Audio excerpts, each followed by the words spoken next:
जय हिंद दोस्तों, मैं नवनीत सिंह आप सभी का स्वागत करता हूं निर्माण आईएएस के ऑनलाइन प्लेटफॉर्म पर।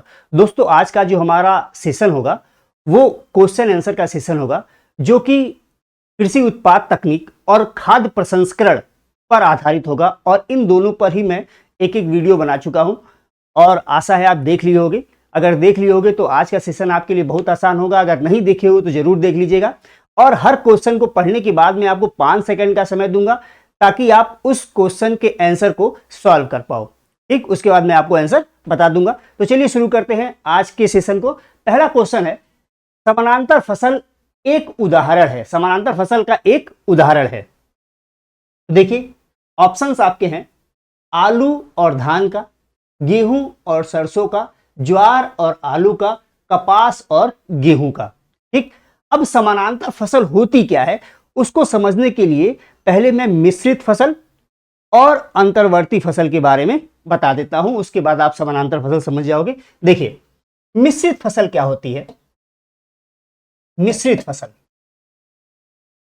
और मिश्रित फसल को ही कहा जाता है मिलवा फसल, और मिश्रित या मिलवा फसल को ही कहा जाता है आषाढ़ी फसल।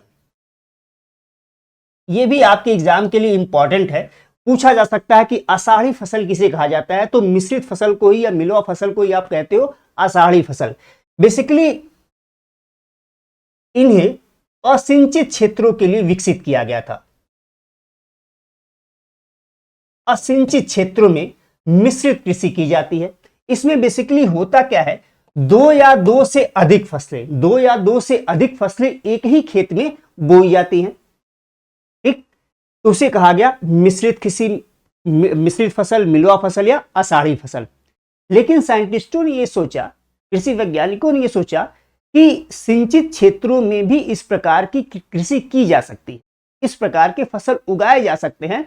तो एक और फसल उगाने का उपाय आया, अंतर्वर्ती फसल। अंतर्वर्ती फसल। अब ध्यान रखिए, अंतर्वर्ती फसल कहां के लिए आया, तो ध्यान रखिएगा ये सिंचित क्षेत्रों में भी हो जाएगा और असिंचित क्षेत्र दोनों के ही लिए, असिंचित दोनों के ही लिए। ठीक, और इसमें होता क्या था, एक ही क्षेत्र में यानी एक ही खेत में दो या दो से अधिक फसल उपजाई जाती थी। कैसे, कतार में लगा के। यानी मान लीजिए एक फसल ए है और दूसरी फसल बी है, और कतार में ए फसल लगा दी गई और बी फसल बी कतार में लगा दी गई। ठीक, और इसे ही कहा गया अंतर्वर्ती फसल। ठीक, अब इसके बाद एक और बुआई का तरीका विकसित हुआ जिसे कहते हैं समानांतर फसल। अब इसका विकास क्यों हुआ, तो ध्यान रखिए। देखिए, अंतर्वर्ती फसल में क्या है, ए और बी फसल के बीच में ये गैप है, और इस गैप में क्या होता था कि खरपतवार जम जाते थे। और जब खरपतवार जम जाते थे तो ए और बी फसल दोनों को ही अपनी वृद्धि और विकास के लिए कड़ी प्रतियोगिता करनी पड़ती थी खरपतवारों से। ठीक, तो इसके उपाय के लिए, इसके समाधान के लिए आया समानांतर फसल। अब समानांतर फसल में क्या होता है, ध्यान रखिएगा, समानांतर फसल में क्या होता है, तो वहां भी कतार में ही ए कतार, ए फसल और बी फसल, दो फसल लगाई गई और वो भी कतार में। ठीक, लेकिन इनके बीच में जो डिस्टेंस है वहां पे एक और फसल लगा दी गई, सी फसल लगा दी गई, यहां पे सी फसल लगा दी गई। ठीक, अब ध्यान रखिए, जो ए और बी फसल है वो अधिक समय में अपना वृद्धि विकास और पकने का है, अधिक समय लेती है अपनी वृद्धि में, विकास में और पकने में। तो ए और जो बी है वो मुख्य फसल है जो कि अधिक समय वाली है, जैसे गन्ना, जैसे अरहर, अधिक समय वाली है। जबकि ये जो सी फसल है वो कम समय में ही पक जाती है। यानी जब ए और बी का तीव्र वृद्धि का समय आएगा उसके पहले ही सी फसल पक जाएगी और सी फसल को काट लिया जाएगा। तो एक समस्या का समाधान हो गया खरपतवार का, दूसरा हमको अधिक उत्पादन मिल गया। ठीक, तो इसे कहा गया समानांतर फसल। बात क्लियर।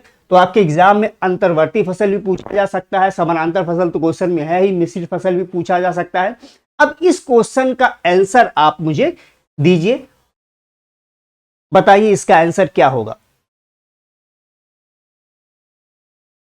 चलिए, अब इसका आंसर होगा गेहूं और सरसों। इसका आंसर होगा गेहूं और सरसों।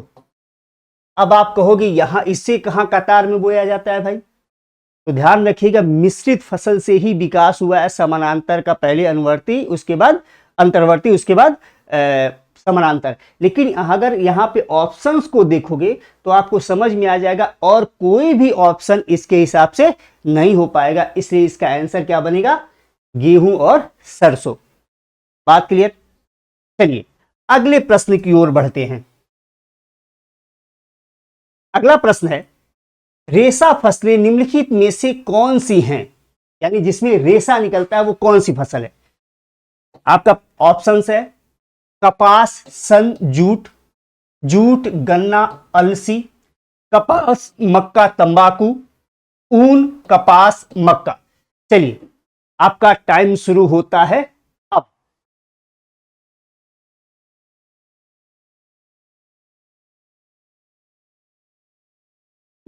आंसर आप लोगों ने सोच लिया होगा, तो इसका आंसर आपको समझ में आ गया होगा।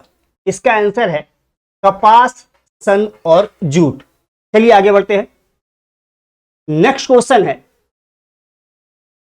मक्का का जन्म स्थान है अमेरिका, भारत, जापान, रूस। आपका आंसर टाइम शुरू हो गया। चलिए बताइए, तो इसका आंसर होगा ए, अमेरिका। मक्का का जन्म स्थान है अमेरिका।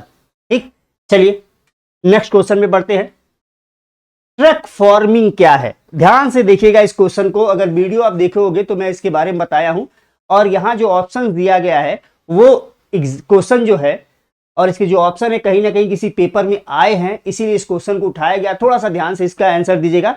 लेकिन ऑप्शन में पहले पढ़ता हूं, व्यापारिक स्तर पर फूलों की कृषि, व्यापारिक स्तर पर फली की कृषि, व्यापारिक स्तर पर सब्जियों की कृषि, भारी संख्या में ट्रक संचालन करना। आपका टाइम शुरू होता है अब। चलिए आंसर दीजिए।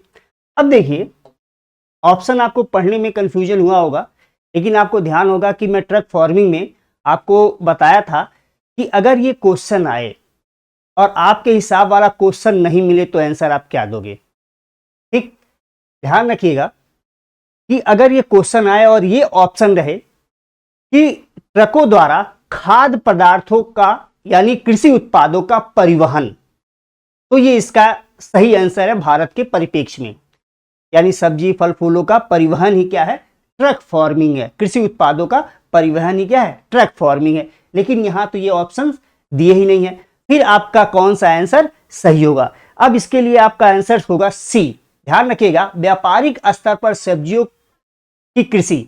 बेसिकली मैं आपको बताया था कि जो बहुत दूर जाना होता है, कोई इंटीरियर में कोई शहर है, कोई कस्बा है, वहां आपको जाना है और आपकी सब्जी खराब हो सकती है या फल खराब हो सकते हैं, तो क्या होता था, ट्रकों में ही रैक बना दिए जाते हैं और उसी में फसल उपजा दी जाती, नर्सरी लगा दी जाती है और 15, 20, 25 दिन ट्रक लगातार चलते चलते इंटीरियर में पहुंच रहे हैं, तब तक वो फसल बढ़ गई है।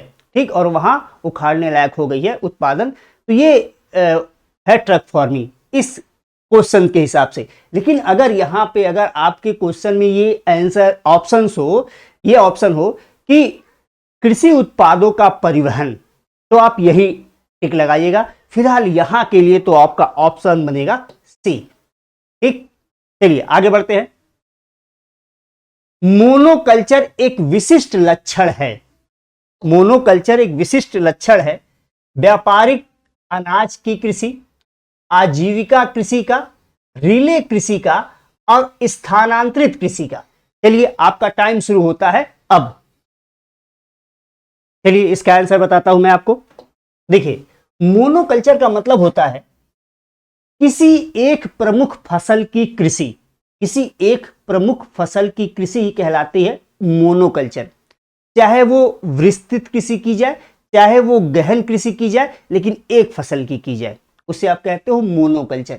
अब देखिए यहां क्या है, बाकी तीनों में, पहले तीनों में ही एक से अधिक फसलें उपजाई जाती हैं, ठीक। लेकिन स्थानांतरित कृषि में, आप जानते हो स्थानांतरित कृषि क्या है, पेड़ों को काट के, जला के, राख बिखेर के कोई एक फसल उपजाया जाता है, ठीक। इसलिए इसका आंसर मोनोकल्चर में होगा, स्थानांतरित कृषि का। तो ध्यान रखिएगा, मोनोकल्चर का मतलब होता है केवल एक प्रमुख फसल का उत्पादन, चाहे वो गहन कृषि की जाए चाहे विस्तृत कृषि की जाए, एक फसल। तो इसमें आंसर क्या बनेगा, स्थानांतरित कृषि का, ठीक। चलिए आगे देखते हैं। ओलरीकल्चर शब्द का संबंध है, ओलरीकल्चर शब्द का संबंध है फसल विज्ञान से, सब्जी विज्ञान से, पुष्प विज्ञान से और कीट विज्ञान से। चलिए आपका टाइम शुरू होता है अब। चलिए इसका आंसर मैं बता देता हूं आपको, सब्जी विज्ञान से। ओलरीकल्चर क्या है, सब्जी का उत्पादन। पुष्प से है फ्लोरिकल्चर। एंटोमोलॉजी से है कीट विज्ञान। तो ध्यान रखिएगा, ओलरीकल्चर की जब बात आएगी तो आप समझिएगा सब्जी से संबंधित है ये, ठीक। चलिए आगे बढ़ते हैं नेक्स्ट क्वेश्चन पर। निम्नलिखित में से कौन सी मिश्रित खेती, अब देखिए मिश्रित खेती, इस ऑप्शन आप ध्यान रखिएगा, यहां लिखा है मिश्रित खेती और यहां लिखा है मिश्रित कृषि। अब दोनों में अंतर क्या है, बेसिकली यहां दोनों में क्या है, एक मिश्रित फसल है, मिश्रित फसल है एक, ठीक, और एक है मिश्रित कृषि। इस बात को आपको ध्यान रखकर आंसर देना है और एग्जाम में आए हुए क्वेश्चन है, हूबहू ये क्वेश्चन लिया गया है, ठीक। तो देखिए निम्नलिखित में से कौन सी मिश्रित खेती की प्रमुख विशेषता है। आपके ऑप्शंस हैं नगदी और खाद्य दोनों शस्यों का एक साथ खेती, दो या दो से अधिक फसल शस्यों का एक ही खेत में उगाना, पशुपालन और फसल उत्पादन को साथ करना, और उपयुक्त में से कोई नहीं। ध्यान देके आंसर दीजिएगा। अब इसका आंसर आप सोच लिए होंगे, लेकिन सबसे पहले मैं आपको बताऊं, मिश्रित फसल और मिश्रित कृषि। मिश्रित फसल का मतलब होता है एक ही खेत में एक ही साथ दो या दो से अधिक फसलों को उगाना।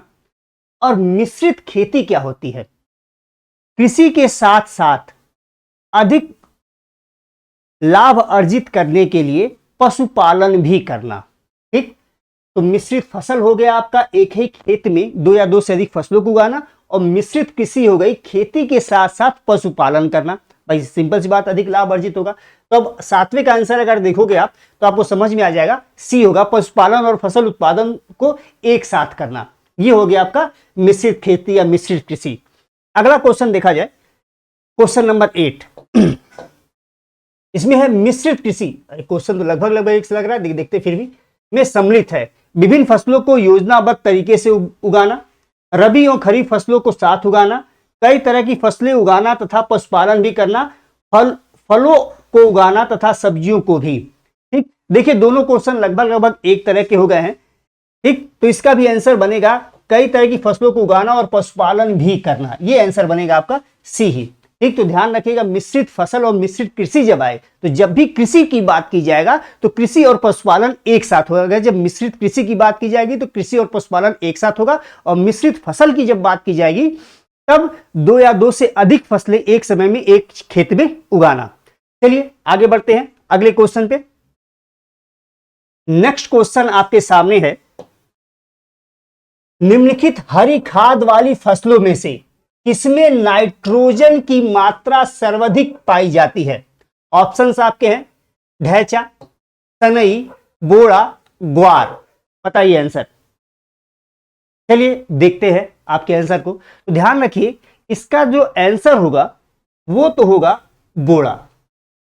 अब आपसे पूछा जाए कि बोड़े में कितने परसेंट नाइट्रोजन पाया जाता है, तो बोड़ा में 0.49% नाइट्रोजन पाया जाता है, ठीक। ढैंचा में 0.42% नाइट्रोजन पाया जाता है, जबकि सनई में 0.43% पाया जाता है। सनई में 0.43% सनईन पाया जाता है। अगर ग्वार की बात की जाए तो 0.34, ग्वार की बात की जाए तो 0.34% नाइट्रोजन पाया जाता है। तो आप देखिए सबसे अधिक नाइट्रोजन पाया जाता है इन सभी फसलों में बोड़ा या लोबिया में। ठीक, चलिए आगे चलते हैं नेक्स्ट क्वेश्चन पे।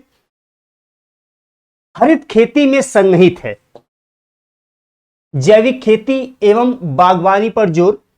बागवानी तथा पुष्प कृषि पर ध्यान केंद्रित करते समय कीटनाशकों और रासायनिक उर्वरकों से बचाव, समेकित कीट प्रबंधन, समेकित पोषक पदार्थ आपूर्ति, समेकित प्राकृतिक संसाधन प्रबंधन। ठीक, तीसरा ऑप्शन ये था। चौथा ऑप्शन आपका है खाद्य फसलों, बागवानी और पुष्प कृषि पर जोर। तो बताइए 10वें का आंसर क्या होगा? तो ध्यान रखिएगा 10वें का आंसर होगा सी। ठीक, तो 10वें का आंसर होगा आपका सी, समेकित कीट प्रबंधन, समेकित पोषक पदार्थ की आपूर्ति और समेकित प्राकृतिक संसाधन का प्रबंधन। ये आता है हरित कृषि में और इसके बारे में डिटेल में मैं आपको पिछले वीडियो जो रिकॉर्ड किया उसमें बताया हूं आपको। चलिए आगे क्वेश्चन बढ़ते हैं।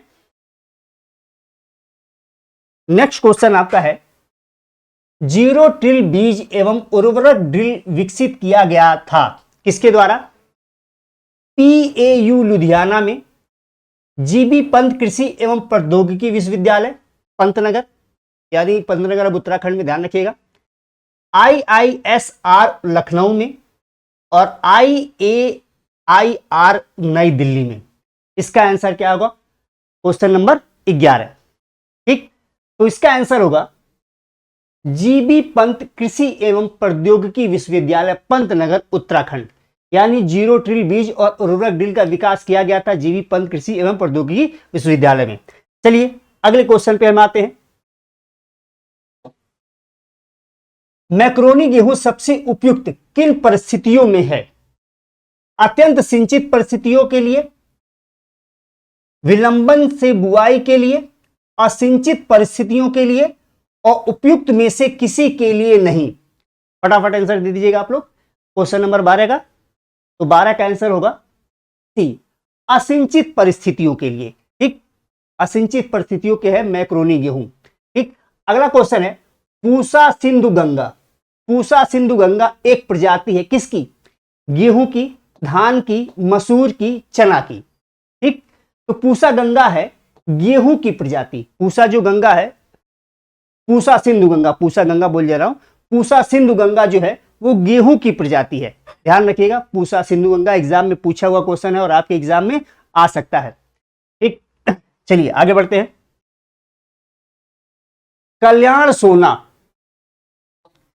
कल्याण सोना एक किस्म है चावल की, मक्के की, गेहूं की, ज्वार की। ठीक, 14वें का आंसर। चलिए अब इसका आंसर होगा गेहूं की। कल्याण सोना भी गेहूं की एक किस्म है, एक प्रकार है। ठीक है, चलिए अगला क्वेश्चन है गेहूं के साथ दो फसली के लिए अरहर की उपयुक्त किस्म है?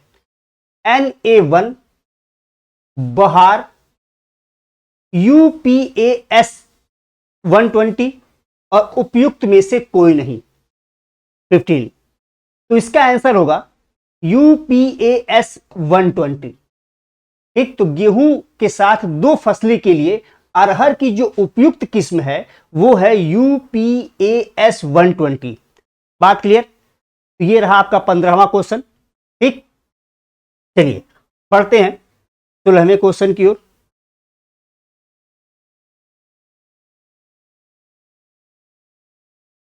ट्रिटिकेल निम्नलिखित में से किन दो के बीच का संकर क्रॉस है? जौ और राई के बीच का, गेहूं और जई के बीच का, गेहूं और जौ के बीच का, गेहूं और राई के बीच का। तो इसका आंसर है गेहूं और राई। तो ट्रिटिकेल जो है वो गेहूं और राई के बीच की संकर फसल है, गेहूं और राई के बीच की संकर फसल है ट्रिटिकेल। ठीक, नेक्स्ट क्वेश्चन पर जाते हैं। करनाल बंट। करनाल बंट एक बीमारी है धान की, मटर की, राई की, गेहूं की। ध्यान से देख लीजिए क्वेश्चन आप लोग। इसका आंसर है गेहूं की। ठीक, ध्यान रखिएगा, जो करनाल बंट है एक कवक के द्वारा होता है जिसका नाम है ट्रिलेसिया इंडिका। तो ट्रिलेसिया इंडिका नामक कवक की वजह से करनाल बंट नामक बीमारी गेहूं की फसल में होती है, जिसमें गेहूं में दानों में काले रंग के पाउडर बढ़ जाते हैं। ठीक, उसके गुच्छे बन जाते हैं और जब उनको मसला जाता है तो सड़े हुए मछली सी बदबू आती है। ठीक, वही है करनाल बंट। तो ये कवक संबंधित बीमारी है। चलिए आगे बढ़ते हैं। तो इसका आंसर होगा गेहूं। आगे बढ़ते, कौन सी चावल की किस्म नहीं है? ध्यान रखिएगा, क्वेश्चन ये है कौन सी चावल की किस्म नहीं है। तो हंसा, जया, ज्वाला, पद्मा, इनमें से बताना आपको कौन सी चावल की किस्म नहीं है। आपको ये ध्यान रखना है, नहीं, कौन सी चावल की किस्म नहीं है। अब देखिए इसमें कि हंसा चावल की किस्म है, जया भी चावल की किस्म है, पद्मा भी चावल की किस्म है। जहां तक मुझे याद है ज्वाला किसी की भी संकर किस्म नहीं है, किसी की भी किस्म नहीं है ज्वाला, जहां तक मुझे याद है। तो आप एक बार चेक कीजिएगा। लेकिन इसका तो जो आंसर है चावल की किस्म नहीं है, तो हंसा, जया और पद्मा तीनों ही चावल की किस्में हैं। ज्वाला, तो इसका आंसर होगा ज्वाला चावल की किस्म नहीं है। नेक्स्ट क्वेश्चन आपके सामने है, पूसा सुगंधा 5 एक सुगंधित किस्म है। पूसा सुगंधा 5 मक्का की, अरहर की, धान की और गन्ना की। तो इसका आंसर होगा सी, धान की। ठीक, पूसा सुगंधा 5। देखिए धान ही तो खूब महकता है, हम लोग जब कहते बासमती ये वो ढेर सारा, तो सुगंधा ऐसे ही नाम है, सुगंध से पता चल गया, तो धान की। ठीक, तो पूसा सुगंधा किसकी है? धान की। अब मक्का की, इसमें देखिए मक्का की जो है, जो किस्म है उसका नाम है गंगा 5 प्रताप। मक्का की गंगा 5 और प्रताप मक्का की किस्म है। अगर अरहर की बात करें तो आशा और पारस इंपॉर्टेंट है आपके लिए, आशा और पारस। आशा और पारस अरहर की किस्में हैं। गन्ने की अगर बात करें तो CO 1148। ठीक, ये गन्ने की किस्म है। तो धान की किस्म इसमें पूसा सुगंधा 5 धान की। ठीक, बाकी भी आपको बता दें ताकि आपके एग्जाम में और भी आ जाए, तो ध्यान रखिएगा। गंगा 5 है मक्का की, प्रताप है मक्का का, आशा है मक्का का, आशा है अरहर का, पारस है अरहर का, गन्ने का CO 1148। ठीक, चलिए आगे बढ़ते हैं। नेक्स्ट क्वेश्चन है, बारानी द्वीप किस फसल की किस्म है? बारानी द्वीप किस फसल की किस्म है? अरहर की, मक्का की, धान की, उपयुक्त में से कोई नहीं। ध्यान रखिए, जो बारानी द्वीप है वो धान की किस्म है। बारानी द्वीप क्या है? धान की किस्म है। अरहर मक्का तो भी पीछे बताया हूं। चलिए आगे बढ़ते हैं।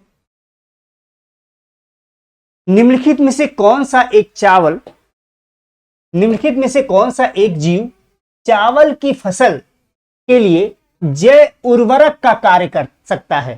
ठीक, जैव उर्वरक का कार्य इसमें कौन करता है? ऑप्शन है आपके, नीलहरित शैवाल, राइजोबियम, कवक मूलक कवक और एजेटोबैक्टर। बताइए आंसर 21 नंबर क्वेश्चन का। तो इसका आंसर होगा नील हरित शैवाल। ठीक, तो धान की फसल के लिए जैव उर्वरक का कार्य करता है नील हरित शैवाल। ठीक, चलिए आगे बढ़ते हैं।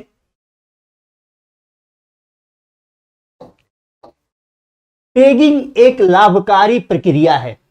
गन्ने में, शकरकंद में, मूंगफली में, टेपियोका में। ठीक, पेगिंग बताइए। तो इसका आंसर होगा मूंगफली। पेगिंग एक प्रक्रिया है मूंगफली के लिए। चलिए आगे बढ़ते हैं। निम्नलिखित में से कौन सही सुमेलित नहीं है? ठीक, अरहर नीलम, मूंगफली चंद्रा, मसूर पंत L406 और सरसों वरुणा। अब इसका आंसर, सही आंसर क्या होगा? चलिए, तो इसका आंसर है, देखिए, मूंगफली चंद्रा सही सुमेलित है, मसूर पंत L406 सही सुमेलित है, सरसों वरुणा सही सुमेलित है। ये जो नीलम है वो आम की फसल है। नीलम जो है वो आम की फसल है, ध्यान रखिएगा। ठीक, चलिए नेक्स्ट क्वेश्चन की ओर बढ़ते हैं। झूमिंग या पैड़ा कृषि, पैड़ा पद्धति क्या है? पैड़ा पद्धति क्या है? तो ऑप्शन आपके हैं, जंगल काटकर सूखने को छोड़ना, रासायनिक खाद का अधिक उपयोग, सिंचाई और सूखी काश्त। अब ध्यान रखिएगा झूमिंग कृषि क्या होती है। तो आप जानते हो झूमिंग कृषि सबसे प्राचीन कृषि है और इसकी सबसे बड़ी बात है इसे स्थानांतरणशील कृषि भी कहते हैं और अलग अलग जगहों पे अलग अलग नामों से भी जाना जाता है, जैसे बेबर, ढेबर, ठीक, अलग अलग नाम से इसे जानते हैं। तो इसमें होता क्या है कि आप जंगल को साफ करते हो, जंगल जो काटे उसको जला दिए, उसकी राख को बिखेर दिए और वहां पे आप खेती किए और जब मिट्टी अनुपजाऊ हो गई तो आप आगे बढ़ गए और खेती करने लगे, वो होती है झूमिंग कृषि। ठीक, अब देखिए इसमें ऑप्शंस में आपके क्या सही लग रहे हैं। तो देखिए आपको मिल जाएगा ए, जंगल काटकर सूखने के लिए छोड़ना। ठीक, बेसिकली सूखने के लिए छोड़ना का मतलब क्या है कि आगे कृषि के लिए उपयोग में लाना। ठीक, बाकी ऑप्शंस तो आपको मिलेंगे नहीं, तो 24 का आंसर होगा आपका ए। ठीक, चलिए आगे देखते हैं।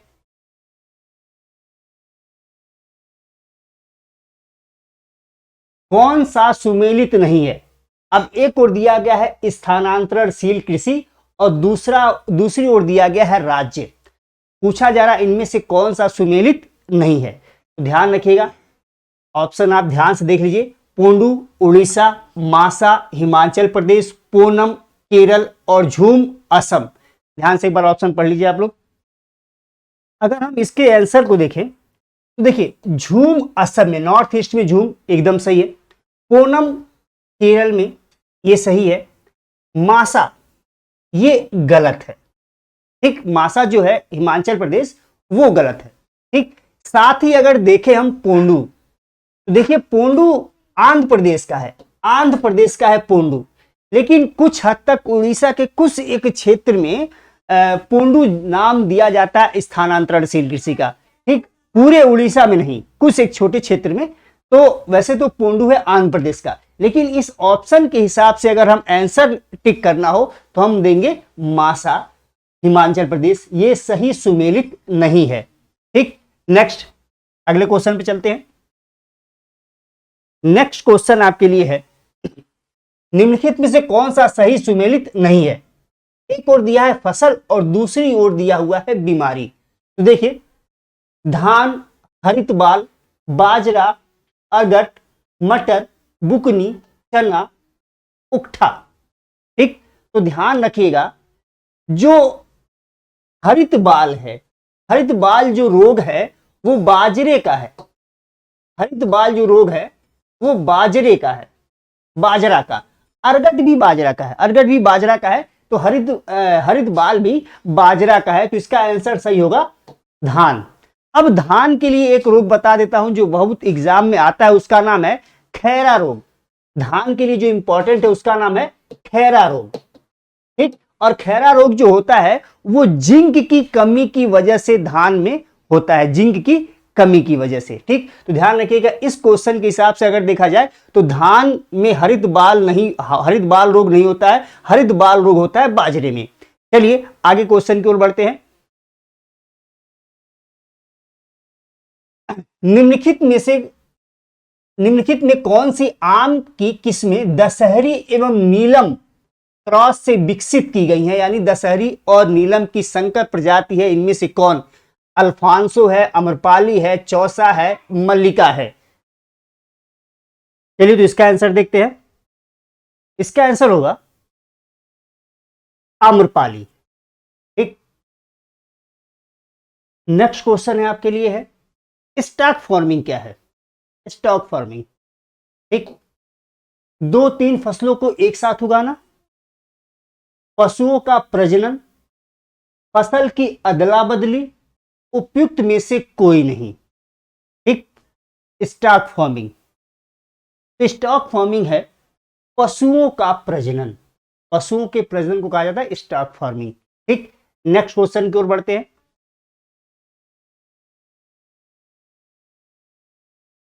कार्बनिक खेती में इसका प्रयोग होता है, यानी इनमें से किसका प्रयोग होता है?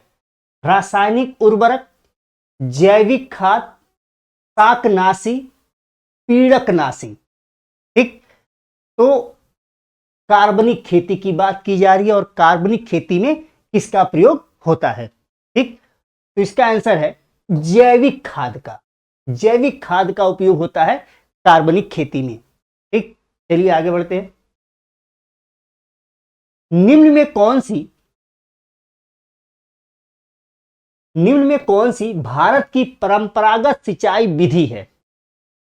ऑप्शंस आपके हैं चेन पंप, रहट, मोट, स्प्रिंकलर। ठीक, चेन पंप, रहट, मोट, स्प्रिंकलर। इसका भी आंसर है आपका रहट।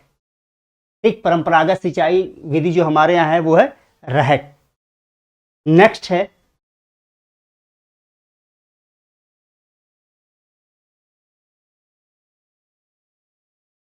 नेक्स्ट क्वेश्चन है कोडेक्स संस्था का संबंध किससे है? खाद्य पदार्थ से, नशीली दवा से, कृषि उत्पाद से, इनमें से कोई नहीं। कोडेक्स, तो इसका आंसर है ए, खाद्य पदार्थ। कोडेक्स संस्था खाद्य पदार्थ का नियमन निगरानी करती है। आगे बढ़ते हैं। एग मार्क क्या है? कई बार आया हुआ क्वेश्चन है, बहुत ध्यान रखिएगा। एग मार्क रेगुलर पूछा गया है अलग अलग एग्जाम्स में। एग मार्क क्या है? खाद्य उत्पादों हेतु मानक, अंडों की एक किस्म, हलाल मानक की संस्था, इनमें से कोई नहीं। तो इसका आंसर होगा खाद्य उत्पादों हेतु मानक। ठीक, तो आपकी 32 यानी एग मार्क का आंसर है खाद्य उत्पादों हेतु मानक है एग मार्क। नेक्स्ट क्वेश्चन है अंगूर की शराब के संरक्षण का अनुप्रयोग कर खाद्य प्रसंस्करण का सर्वप्रथम व्यावसायिक उपयोग किसने किया? आपके ऑप्शंस हैं Louis Pasteur, Nicolas Appert, Thomas Saddington, इनमें से कोई नहीं। ठीक, तो इसका आंसर है, आपको पहले ही बता चुका हूं, अगर आप पिछली वीडियो देखोगे तो इन सब जितने भी क्वेश्चन जा रहे हैं आसानी से आप आंसर दे पाते। चलिए, लुई पास्चर। एक खाद्य प्रसंस्करण के लिए लुई पास्चर। सबसे पहले क्या बात आ रही है? अंगूर की शराब के संरक्षण की बात हो रही है, ध्यान रखिएगा। और इन्होंने क्या किया था? अंगूर की शराब के संरक्षण पे ही अपना पहला शोध लाए थे। चलिए आगे बढ़ते हैं। लुई पास्चर इसमें हो गया आंसर। पाश्चुरीकरण सर्वप्रथम किसने किया? इसके बारे में पिछली वीडियो में डिटेल में बात की गई है।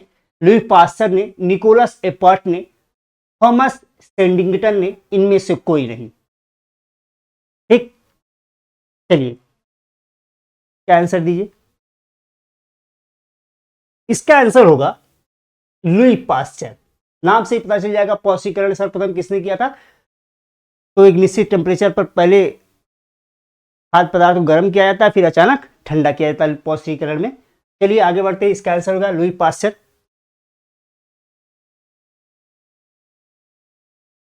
खाद्य प्रसंस्करण के किस प्रकार के माध्यम से कृषि एवं पशु उत्पादों को तुरंत खाने की स्थिति में लाया जाता है?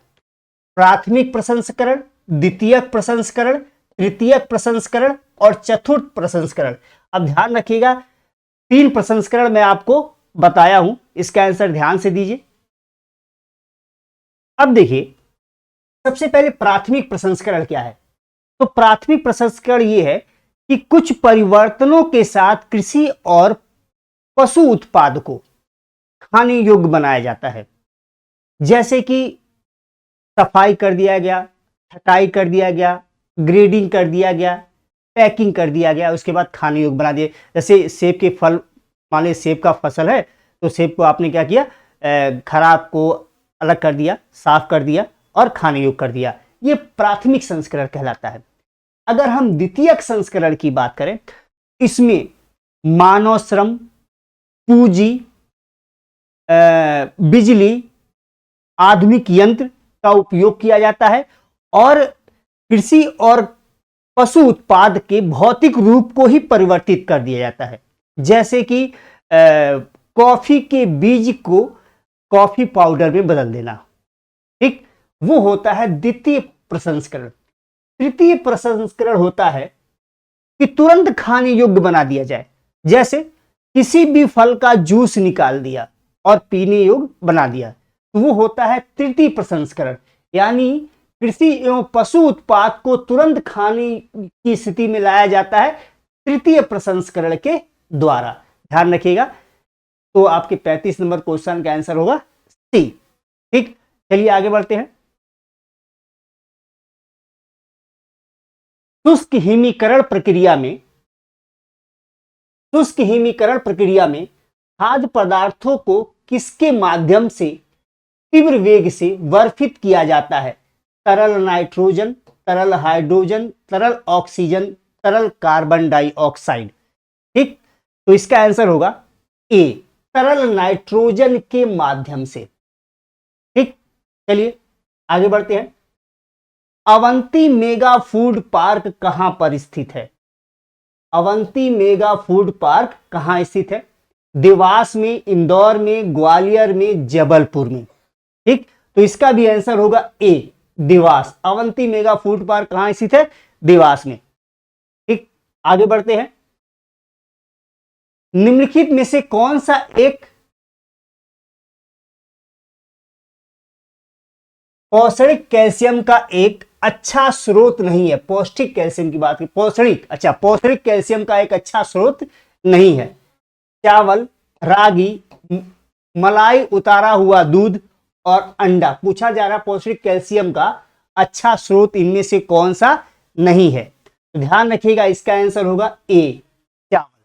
ठीक, चावल कैल्शियम का अच्छा स्रोत नहीं है, लेकिन अंडा, मलाई उतरा हुआ दूध और रागी, ये तीनों ही कैल्शियम के अच्छे सोर्स है, अच्छे स्रोत है, ध्यान रखिएगा। ठीक, आगे बढ़ते हैं।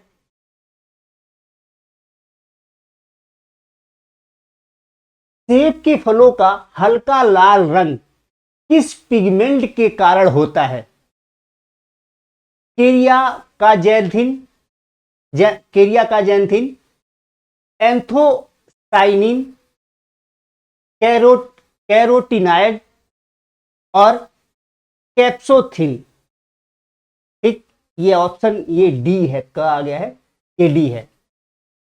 तो इसका आंसर होगा एंथ्रोसाइनिन। एंथ्रोसाइनिन की वजह से सेब में हल्का लाल रंग आता है, वो पिगमेंट एंथ्रोसाइनिन है जिसकी वजह से सेब में हल्का लाल रंग आता है। ठीक, नेक्स्ट, केंद्रीय खाद्य प्रसंस्करण तकनीक अनुसंधान संस्थान। केंद्रीय खाद्य प्रसंस्करण तकनीक अनुसंधान संस्थान भारत के किस राज्य में स्थित है? लखनऊ में, पूसा में, गुड़गांव में, मैसूर में। ठीक, और राज्य की बात की जाए तो लखनऊ आपको पता है उत्तर प्रदेश में, पूसा नई दिल्ली में, गुड़गांव हरियाणा में, मैसूर कर्नाटका में है। तो 40 का आंसर, इसका आंसर होगा मैसूर कर्नाटक, डी ऑप्शन होगा मैसूर कर्नाटक। केंद्रीय खाद्य प्रसंस्करण तकनीक अनुसंधान संस्थान जो है मैसूर कर्नाटका में है। नेक्स्ट क्वेश्चन जो आपका है वो है, खाद्य प्रसंस्करण के जनक कहे जाते हैं। खाद्य प्रसंस्करण के जनक की बात हो रही है। ठीक, Louis Pasteur, Nicolas Appert, Thomas Sendington, Williams Underwood. ठीक, ध्यान रखिएगा, इसका आंसर होगा बी, निकोलस एपर्ट। इन्होंने, निकोलस एपर्ट ने ही सबसे पहले डिब्बा बंद खाद्य पदार्थ का सबसे पहले डिब्बों में बंद करके संरक्षित करने का प्रयास किया था निकोलस एपर्ट ने, इसीलिए इन्हें खाद्य प्रसंस्करण का जनक कहा जाता है। तो इसका आंसर हो जाएगा आपका बी। नेक्स्ट है, फलों को सुरक्षित रखने के लिए उनमें नमी की मात्रा कितनी प्रतिशत से अधिक नहीं होनी चाहिए? यानी वो रेंज क्या है, यहां रेंज दिया गया, परास दिया गया कि कहां से कहां के बीच होना चाहिए अगर फल को सुरक्षित रखना है। तो आपके ऑप्शन है 20 से 24%, 5 से 10%, 40 से 50% और इनमें से कोई नहीं। तो इसका आंसर होगा 20 से 24%। ठीक, 20 से 24%। 42 का आंसर 20 से 24%। आगे बढ़ते हैं।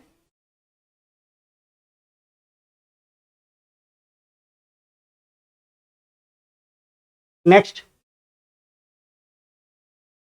शीत गृह या रेफ्रिजरेटर में फल तथा सब्जियों को कितने तापमान पर रखना चाहिए?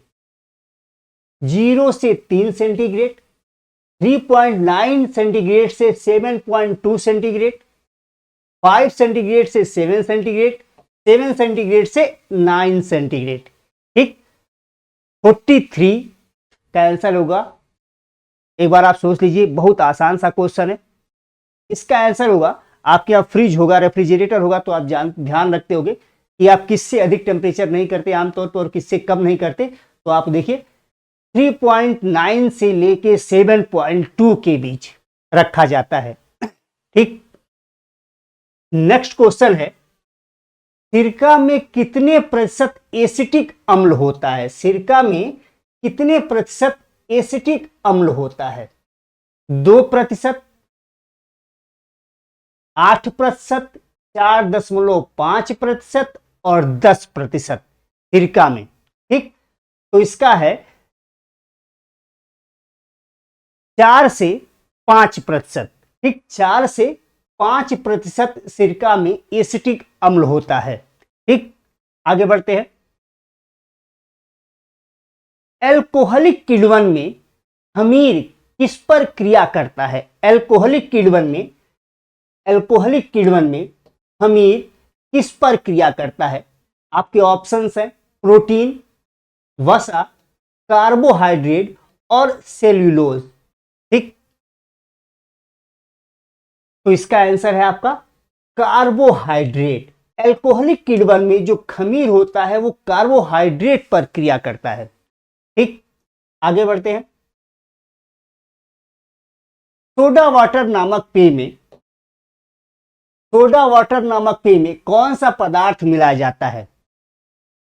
Sodium benzoate, potassium metabite, carbon dioxide और बोरिक एसिड। ठीक, तो इसका आंसर है, आप लोग पिए होगे, ढेर सारे पेय पदार्थ पीते हो, खासकर सोडा वाटर, सोडा जैसे ढेर सारे पेय पदार्थ पीते हो, उसमें क्या होता है? कार्बन डाइऑक्साइड मिलाया जाता है। ठीक, चलिए नेक्स्ट क्वेश्चन है, भारत में स्वीकृति प्राप्त 2 प्रमुख परिरक्षक कौन से, यानी खाद्य पदार्थों का परिरक्षण करते हैं, जल्दी नहीं खराब होने देते, उनकी बात की जा रही है। तो सोडियम बेंजोएट और potassium metabisulphide, sulphur dioxide, benzoic अम्ल, सोर्बिक अम्ल तथा कार्बन डाइऑक्साइड, और इनमें से कोई नहीं। ठीक, ध्यान रखिएगा, भारत में स्वीकृति प्राप्त 2 जो प्रमुख परिरक्षक है वो हैं सोडियम बेंजोएट और पोटेशियम मेटाबाइसल्फाइड। ठीक, नेक्स्ट क्वेश्चन, एल्कोहलिक किण्वन में ग्लूकोज से कौन सा एल्कोहल बनता है? एल्कोहलिक किण्वन में ग्लूकोज से कौन सा एल्कोहल बनता है? एथिल अल्कोहल, मेथिल अल्कोहल, पारुइक अम्ल और एसिटिल्डिहाइड। ठीक, चलिए, तो एल्कोहलिक किण्वन में ग्लूकोज से कौन सा एल्कोहल बनता है? तो इसका आंसर होगा एथिल अल्कोहल। ठीक, एथिल अल्कोहल। नेक्स्ट क्वेश्चन है आपके लिए, फलों की जेली बनाने में सामान्यतया किस अम्ल का उपयोग किया जाता है? ठीक, साइट्रिक अम्ल, मैलिक अम्ल, टारटेरिक अम्ल, हाइड्रोक्लोरिक अम्ल। ठीक, ध्यान रखिएगा, फलों से जेली बनाने में साइट्रिक अम्ल का उपयोग किया जाता है। चलिए, और आज का लास्ट क्वेश्चन देखते हैं। एक सूक्ष्म जीव जो शराब उद्योग में अल्कोहलिक किण्वन के लिए प्रयुक्त होता है, ठीक, वो कौन सा जीव है जो अल्कोहलिक किण्वन के लिए प्रयुक्त होता है? ईस्ट यानी खमीर, जीवाणु, साइनो जीवाणु, एक्टिनोमाइसीट, एक्टिनोमाइसीट, ठीक। अब इसका आंसर है, पीछे अभी आप देख चुके हो, कई बार इसका यूज किया गया, आपको आंसर पता होगा, खमीर यानी ईस्ट। इसका उपयोग होता है खमीर यानी ईस्ट। तो ये रहे 50 क्वेश्चन कृषि उत्पाद तकनीक और खाद्य प्रसंस्करण से संबंधित। वीडियो को ध्यान से देखिएगा, एक दो बार देखिएगा। अगर पिछली 2 वीडियोस आप नहीं देखे हो तो उसे ध्यान से देख लीजिएगा, ताकि ये 50 क्वेश्चन कम से कम आपसे अच्छे से बन पाए। चलिए इसी के साथ आज के सेशन को समाप्त करते हैं और आगे मिलता हूं आपसे मैं नेक्स्ट वीडियो में। जय हिंद।